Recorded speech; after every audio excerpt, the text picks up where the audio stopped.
ఆ తర్వాత మూడో వ్యక్తి జగన్కు అత్యంత సన్నిహితుడైన యువ ఎంపీగా తెలుస్తోంది. ముఖ్యమంత్రికి దగ్గర, అవును సీఎం దగ్గర అన్నీ తానే నడిపిన ఓ మాజీ ఐఏఎస్ కీలక పాత్ర అంశానికి సంబంధించి కూడా విస్తుపోయే నిజాలు దీంట్లో వెలుగులోకి వస్తున్నాయి. ఈ నేపథ్యంలో ఒకసారి మీరు చూడొచ్చు, ఆర్టీవీ చేతిలో లిక్కర్ స్కామ్ ఎఫ్ఐఆర్ కాపీని మీరు చూస్తున్నారు. ఎక్స్క్లూజివ్గా ఆర్టీవీ స్క్రీన్ మీద ఎక్స్క్లూజివ్గా మీరు చూడడం జరుగుతోంది ఆ లిక్కర్ స్కామ్ ఎఫ్ఐఆర్ కాపీ. దీంతో పాటు అంశానికి సంబంధించి ఇన్ డీటెయిల్ రిపోర్ట్స్ ఏంటి మీరు చూస్తే కనుక ఆడిట్కి సంబంధించి office of the principal, account general అంటూ కూడా మీరు చూడొచ్చు. దాంతోపాటు మరికొన్ని ఆ డాక్యుమెంట్స్కి సంబంధించి ఆర్టీవీ స్క్రీన్ ఎక్స్క్లూజివ్గా చూడడం జరుగుతోంది. ఆర్టీవీ పరిశోధనలో వెలుగులోకి వస్తున్నాయి ఆ పాత్రధారుల అంశానికి సంబంధించి. స్కామ్లో బడా నేతలతో పాటు సీనియర్ ఐఏఎస్ అధికారులు ఉన్నట్టుగా తెలుస్తోంది. గత ప్రభుత్వంలో ఎక్సైజ్ శాఖలో కీలక హోదాలో పనిచేసిన ఓ మాజీ ఐఏఎస్ అధికారికి సంబంధించి, అలాగే కార్పొరేషన్ ఎండీలు కలిసి విజయవాడ బ్యాంక్ ఆఫ్ బరోడాలో ఖాతా ఓపెన్ చేసినట్టుగా తెలుస్తోంది. ఇంతకీ ఎవరా నేతలు, ఏం జరిగింది తెలుసుకునే ప్రయత్నం చేద్దాం. మా ప్రతినిధి కృష్ణమోహన్ అప్డేట్స్ అందించేందుకు సిద్ధంగా ఉన్నారు. కృష్ణమోహన్, లిక్కర్ స్కామ్కి సంబంధించి కీలకమైన ఇన్ఫర్మేషన్ మన పరిశోధనలో, ఆర్టీవీ పరిశోధనకు సంబంధించి ఎటువంటి విస్తుపోయి నిజాలు బయటకు వచ్చాయి, ఎవరెవరి పాత్ర ఉంది దీంట్లో? సచిన్, ఓవరాల్గా చూసుకుంటే వరుసగా 2-3 రోజుల నుంచి ఆర్టీవీ లిక్కర్ స్కామ్కు సంబంధించిన వ్యవహారంలో ఏదైతే ఎక్స్క్లూజివ్ రిపోర్ట్స్ని అందిస్తుందో, గతంలో జరిగిన వ్యవహారాలు కావచ్చు, ఈరోజు ఏకంగా ఆడిటింగ్ రిపోర్టింగ్ సంబంధించిన వ్యవహారంలో ఈ ఆడిటింగ్ రిపోర్ట్ని కూడా ఆర్టీవీ ఎక్స్క్లూజివ్గా బయటపెట్టే ప్రయత్నం అయితే చేసింది. దీంట్లో చాలా విస్తుపోయే నిజాల్ని మనం చూసాం. చాలా డీటెయిల్డ్ రిపోర్టు ఆడిటింగ్ రిపోర్ట్లో అయితే సీఎం ముఖ్యమంత్రి చంద్రబాబు టేబుల్ మీదకి చేర్చే ప్రయత్నం జరిగింది. అయితే ఆ రిపోర్ట్లో అసలు ఇప్పటి వరకు కూడా చాలా వరకు ఢిల్లీ స్కామ్ అంటేనే, ఈరోజు ఢిల్లీ మద్యం కేసు అంటేనే దాదాపుగా 2,000 కోట్ల రూపాయలకు సంబంధించిన ఈ స్కామ్ని ఆంధ్రప్రదేశ్ ఆ భారతదేశం మొత్తం మీద కూడా పెద్ద ఎత్తున చర్చించుకునే పరిస్థితి. కానీ దానికి 10 రెట్లు ఎక్కువైన స్కామ్ ఈరోజు ఆంధ్రప్రదేశ్లో జరిగింది అనేది, గత ప్రభుత్వంలో జరిగింది అనేది దానికి చాలా కీలకమైన వ్యక్తులు, కింద స్థాయి దగ్గర నుంచి పెద్ద స్థాయి వ్యక్తులు, అంటే పెద్ద స్థాయి నుంచి కింద స్థాయి వ్యక్తుల వరకు కూడా చాలామంది ఈ వ్యవహారాన్ని నడిపారు. ఈ వ్యవహారంలో చాలా కీలకంగా గత ప్రభుత్వంలో పనిచేసిన వ్యక్తులు తిరిగి ఇదే ప్రభుత్వంలో, తిరిగి అదే శాఖలో చాలా కీలకంగా వ్యవహరిస్తున్నారు అనేది చాలా స్పష్టంగా మనకి అర్థమవుతున్న పరిస్థితి అయితే తెలుస్తోంది. దీంట్లో అసలు ఈ స్కామ్ వెనకాల అసలు కథ ఏం జరిగింది, ఈ స్కామ్ వెనకాల ఎవరు చాలా ఇంపార్టెంట్ రోల్ని పే చేశారు అనే ఒక కొంత లోతుగా ఆర్టీవీ వెళ్ళే ప్రయత్నం చేస్తే, ఒక మాజీ అదే శాఖలో మద్యం శాఖలో పనిచేసిన ఒక మాజీ పెద్ద స్థాయిలో పనిచేసిన ఐఏఎస్ అధికారి ఏకంగా అదే కార్పొరేషన్ ఎండీగా పనిచేసిన వ్యక్తులు ఇద్దరు కూడా కలిసి విజయవాడలోని బ్యాంక్ ఆఫ్ బరోడాలో ఒక ఖాతాను ఏకంగా ఓపెన్ చేశారు. ఆ ఖాతాలో వాళ్ళకి రావాల్సిన ముడుపులన్నీ కూడా ఆ ఖాతాలో పడేటట్టుగా చేసుకుని ఒక ఖాతాను వ్యవహారాన్ని నడిపించారు అనే ఇష్యూ నిజంగానే ఒక ఐఏఎస్ అధికారులు, ఇద్దరు అధికారులు కలిసి, ఒక ఐఆర్ఎస్ ఒక ఐఏఎస్ అధికారి ఇద్దరు కూడా కలిసి ఒక బ్యాంక్ ఆఫ్ బరోడాలో ఒక ఖాతాను ఏర్పాటు చేసి దాని ద్వారా చెల్లింపులు కావచ్చు, లేకపోతే వసూళ్లు కావచ్చు, ఒక దందానికి తెరలేపారు అంటే చాలా ఆశ్చర్యమైన పరిస్థితి అయితే కనపడుతుంది. మరోవైపు ఈ స్కీమ్లకు సంబంధించి చూసుకుంటే చాలామంది కీలక వ్యక్తులు, గత ప్రభుత్వంలో ఉన్న కీలక వ్యక్తులు చాలామంది కూడా వ్యవహారాల మీద బయటపడుతుంది. గత మాజీ ముఖ్యమంత్రి దగ్గర అన్నీ తానే నడిపిన ఒక ఓఎస్డీగా ఉన్న వ్యక్తి ఈ వ్యవహారంలో చాలా వ్యవహారాలు నడిపారు. ఒక్కొక్క వ్యవహారం బయటకు వస్తుంది. కానీ ఇప్పటి వరకు కూడా ఆ వ్యక్తి ప్రభుత్వం మారిన తర్వాత ఎక్కడికా బయటకు వెళ్ళిపోయారు, సైలెంట్ అయిపోయారు, కామ్గా ఉన్నారు, ఎక్కడ ఎవరికి తెలియని పరిస్థితి. కానీ ఇప్పుడు ఆ వ్యక్తి చేసిన దందాలు, ఆ వ్యక్తి నడిపించిన కొన్ని విషయాలు, వీటన్నిటి మీద కూడా తెర మీదకి తీసుకొని వచ్చే ప్రయత్నం సిట్టు చేస్తుంది. ఆ దిశగా కొన్ని కంప్లైంట్లు, కొన్ని సాక్ష్యాలను కూడా ఇక్కడ చేరుస్తున్న పరిస్థితి అయితే మనం చూస్తున్నాం సచిన్. మరోవైపు ముగ్గురు కీలక వ్యక్తులుగా ఉన్నారు. ముగ్గురు కీలక వ్యక్తులుగా మనం చూస్తున్న దాంట్లో అయితే గతంలో అన్ని తానే నడిపించిన వైసీపీ పార్టీని నడిపించిన ఒక కీలక నాయకుడికి సంబంధించి కూడా దీంట్లో వేలు ఉంది. ఆయన కూతురికి సంబంధించి కొన్ని ప్రాజెక్ట్స్కి సంబంధించి కొన్ని కోట్ల రూపాయల డబ్బులు ఆమె కూతురికి ఈ మద్యం శాఖ ద్వారా చెల్లించడంలో ఆ కీలక ఎండి చాలా పెద్ద ఎత్తున గురుభక్తిని చూపించారు అనేది ఒక పెద్ద చర్చ అయితే జరుగుతుంది. మరొకటి చాలా కీలకమైన అంశం, ఉత్తరాంధ్రలో అదే పార్టీకి సంబంధించి చాలా కీలకంగా వ్యవహరించి ఇప్పుడు రాజకీయాలకి గుడ్ బై చెప్పేసి ఓన్లీ ఫారెస్ట్లకి తర్వాత పంటలకి పరిమితమైన మరో వ్యక్తి, కీలకమైన వ్యక్తి కూడా దీంట్లో ఉన్నారు. మరోవైపు జగన్కి అత్యంత ముఖ్య నేతగా ప్రస్తుతం ఎంపీగా ఉన్న నేత కూడా తన బినామీ కంపెనీల ద్వారా చాలా వ్యవహారాలను నడిపించాడనేది ఆడిట్ రిపోర్ట్లో చాలా క్లియర్గా కనపడుతున్న పరిస్థితి. కొందరు దీనికి సంబంధించి రిపోర్ట్లు అన్నింటి కూడా మార్నింగ్ మనం చాలా వ్యవహారాలని చాలా క్లియర్గా చెప్పిన పరిస్థితి.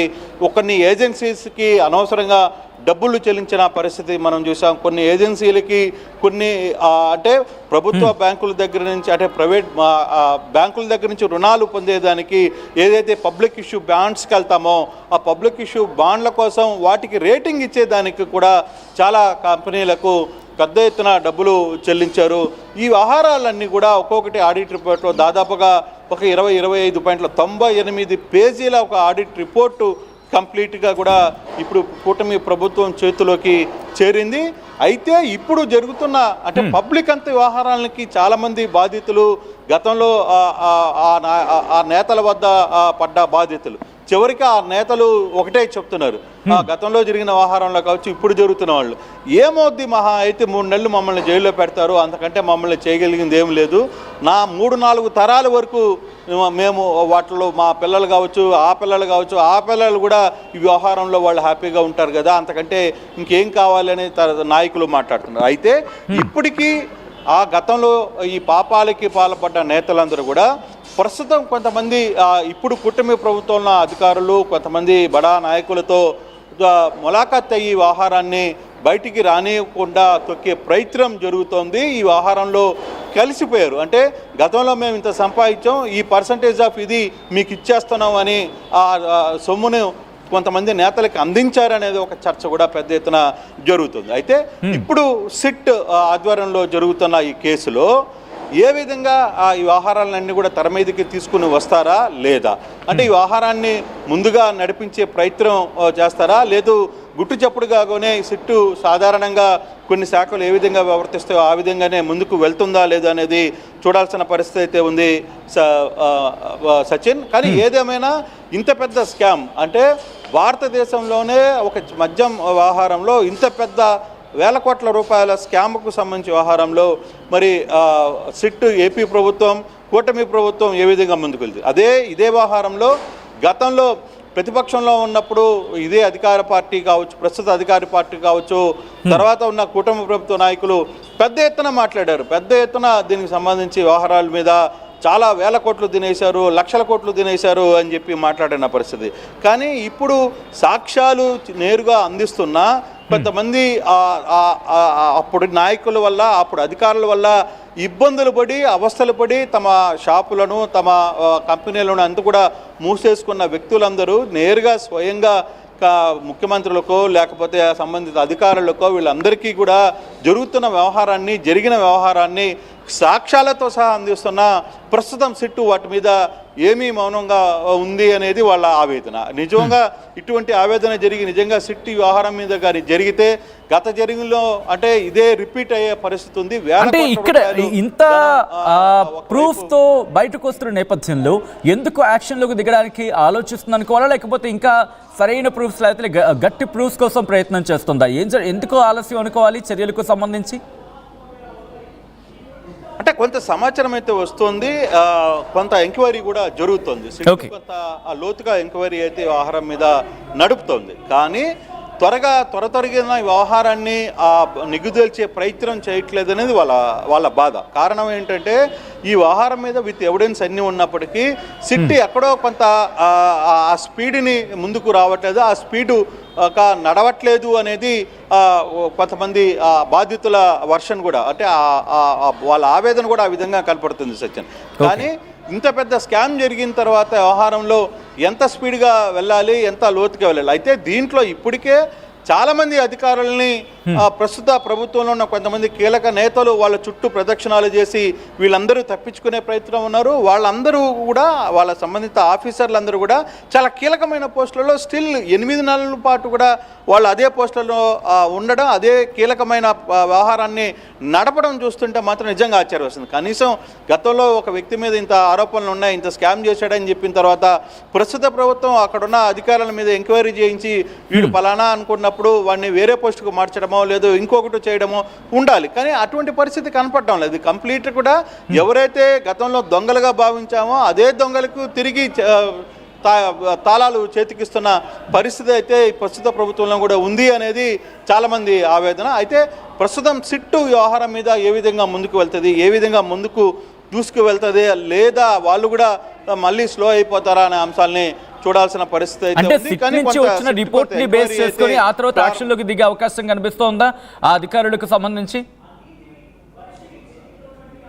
డెఫినెట్గా ఉండొచ్చు. మేబీ అది కూడా ఒక ఆలోచన. ఎందుకంటే సిట్ కంప్లీట్గా తన విచారణ చేసుకోవాలి.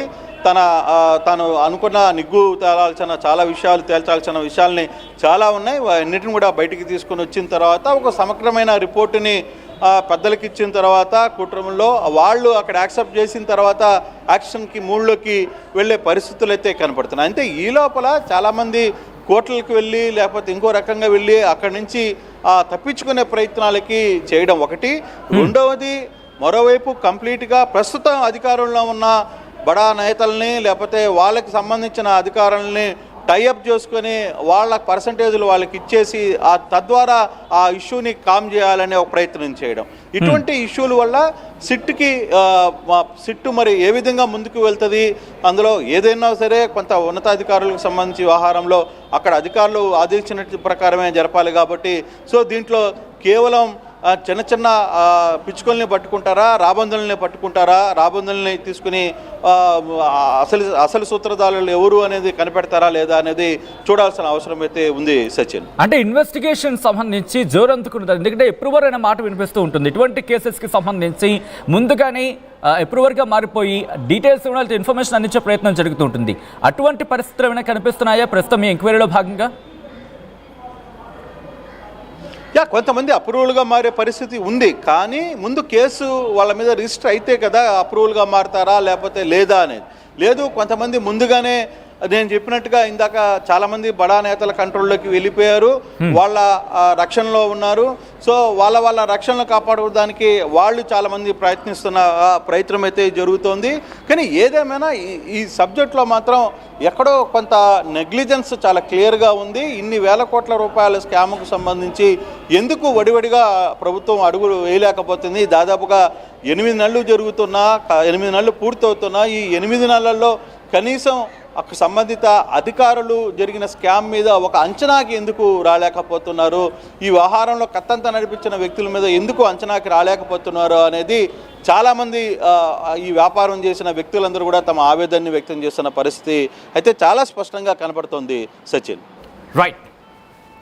Right Krishnamohan, thanks for update. మొత్తంగా అయితే మాత్రం ఆంధ్రప్రదేశ్ లిక్కర్ స్కామ్కి సంబంధించి ఆంధ్రప్రదేశ్లో సంచలనం సృష్టిస్తుంది వేల కోట్ల లిక్కర్ స్కామ్. ఈ స్కామ్ వెనుక అసలు దొంగలు ఎవరు, సూత్రధారులు ఎవరు? ఆర్టీవీ పరిశోధనలో వెలుగులోకి వస్తున్నాయి ఆ పాత్రధారుల అంశం. ఆన్ స్క్రీన్ చూస్తున్నారు. ఇటు అనసూయదేవి ఎక్సైజ్ శాఖ అధికారి, ఎట్ ద సేమ్ టైం ఈమెతో పాటు ఎక్సైజ్ సూపరింటెండెంట్ సౌరి, ఈయన పేరు కూడా తెర మీదకి వినిపిస్తోంది. ఆయనతో పాటు ఓఎస్డీకి సంబంధించిన పేరు కూడా మనం చూసాం, డీజీఎం చరణ్ కుమార్, ఈయన పేరు మీద కూడా తెర మీదకు వస్తోంది. దాంతోపాటు ప్రసాద్ ఎక్సైజ్ శాఖ అధికారి, ఈయన పేరు కూడా తెర మీదకు వస్తోంది. వీళ్లతో పాటు ఓఎస్డీ శ్రీనివాసరావు, ఈయన పేరు మీద కూడా ఇన్ఫాక్ట్ ఈయన పేరు కూడా తెర మీదకు వస్తుంది. దానికి సంబంధించి మీరు చూడొచ్చు, ఇదిగోండి అనసూయదేవి ఎక్సైజ్ శాఖ అధికారి, ఈమె పేరు కూడా తెర మీదకు వస్తుంది. సౌరి ఎక్సైజ్ సూపరింటెండెంట్, ఈయన పేరు కూడా ఇప్పుడు లిక్కర్ స్కామ్కి సంబంధించి తెర మీదకి రావడం జరుగుతుంది. డీజీఎం చరణ్ కుమార్ పేరు కూడా తెర మీదకు వస్తుంది. ఈయనతో పాటు ప్రసాద్ ఎక్సైజ్ శాఖ అధికారి, ఈయన పేరు కూడా ఇప్పుడు లిక్కర్ స్కామ్లో తెర మీదకు వస్తుంది. ఇంకా ఎవరున్నారు? ఓఎస్డీ శ్రీనివాసరావు, ఈయన పేరు కూడా ప్రస్తుతం లిక్కర్ స్కామ్కి సంబంధించి చర్చలు ఉందంటే అర్థం చేసుకోవచ్చు. కేవలం వీళ్లే కాదు, బడా నేతలకు సంబంధించి కూడా పేరు తెర మీదకు వస్తోంది. గత ప్రభుత్వంలో ఎక్సైజ్ శాఖలో కీలక హోదాలో పనిచేసిన ఓ మాజీ ఐఏఎస్ అధికారి అంశానికి సంబంధించి, అవును, ఓ మాజీ ఐఏఎస్ అధికారి కార్పొరేషన్ ఎండీతో కలిసి విజయవాడ బ్యాంక్ ఆఫ్ బరోడాలో ఖాతా ఓపెన్ చేసి ఇదంతాకు తెరలేపినట్టుగా తెలుస్తోంది. గతంలో ఐపాక్ బ్యాక్ ఎండ్లో ఉంటూ విదేశాల్లో ఉన్న వ్యక్తికి స్కామ్లో కీలక పాత్ర పోషించారనే అంశానికి సంబంధించి విస్తుపోయే నిజాలు ఈ ఇన్వెస్టిగేషన్లో బయటకు వస్తున్నట్టు. అవును, ఇన్వెస్టిగేషన్లో బయటకు వస్తోంది. ఈ మొత్తం వ్యవహారంలో 3 కీలక నేతలు ఎవరు? స్కామ్లో కీలకంగా వ్యవహరించిన గత ప్రభుత్వంలో చక్రం తిప్పిన సలహాదారుడి అంశానికి సంబంధించి కూడా తీవ్రంగా చర్చ జరుగుతోంది. ఆ సలహాదారుడి కుమార్తెకు కోట్ల రూపాయలు చెల్లింపులు జరిగినట్టుగా ఇన్వెస్టిగేషన్లో బయటపడినట్టుగా తెలుస్తోంది. దాంతోపాటు రెండో వ్యక్తి ఉత్తరాంధ్రలో పెత్తనం చేసి ప్రస్తుతం రాజకీయాలకు గుడ్ బై చెప్పిన వ్యక్తి. దాంతోపాటు 3వ వ్యక్తి జగన్కు అత్యంత సన్నిహితుడైన యువ ఎంపీ, ముఖ్యమంత్రి దగ్గర అన్నీ తానే నడిపిన ఓ మాజీ ఐఏఎస్కు కీలక పాత్ర ఇన్ఫాక్ట్ ఈ లిక్కర్ స్కామ్లో ఉన్నట్టుగా తెలుస్తోంది. ఈ నేపథ్యంలో లిక్కర్ స్కామ్కి సంబంధించి మీ అభిప్రాయం ఏంటి? మీకేమనిపిస్తోంది? ఇన్వెస్టిగేషన్కి సంబంధించి సిట్ ఇన్వెస్టిగేషన్ మీద మీ అభిప్రాయం ఏంటి? దాదాపుగా చాలా పేర్లు తెర మీదకి వినిపిస్తున్నాయి. ఈ నేపథ్యంలో లిక్కర్ స్కామ్ మీద మీ అభిప్రాయం ఏంటనేది కామెంట్ బాక్స్లో మెన్షన్ చేయండి. ఆర్టీవీ ఇన్వెస్టిగేషన్లో కీలకమైన అంశాలు వెలుగులోకి రావడం జరుగుతోంది ఆ పాత్రధారులకు సంబంధించి. సో దీని మీద మీ అభిప్రాయం కామెంట్ చేయండి.